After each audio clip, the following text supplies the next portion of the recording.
Okay, thank you for joining me. So I'll be asking you 5 questions. Each question you manage to get answer, you get 10 ringgit. Okay, so the first question is, apakah warna perpaduan Malaysia? Merah, biru, putih, kuning. I repeat question apakah warna perpaduan Malaysia? Satu warna ke banyak warna? Satu warna saja. Biru. Ya, betul. Serius lah, biru. Betul. Okay. Soalan kedua, apakah kereta pertama Malaysia? Proton. Betul. Proton. Okay. Soalan ketiga, negara apa yang terlibat semasa pembentuan Malaysia? Negara apa? What do you mean of negara apa? Asian? Yes. There is 3 negara that involved. Brunei.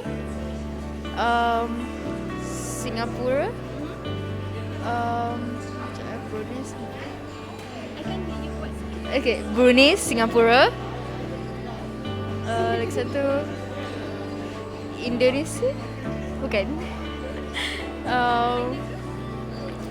I tahu 2 je. Boleh ke? Boleh accept ke jawapan tu? Brunei dengan Singapura. Okey, boleh. Okey, soalan keempat. Negeri apakah yang tiada sultan? Melaka. Betul. Last final question. Siapakah yang cipta lagu Negaraku? Oh my god. Kalau tak ingat. Suruh nyanyi lagu negara ku boleh? Okey, I bagi option. A. Saiful Bari. B. Ahmad. Sorry? Is it A? Raj Syaful Bahri. Correct. Okay. So, you win $50. Thank you. So, you win 5 questions. I give you 50 ringgit. Thank you.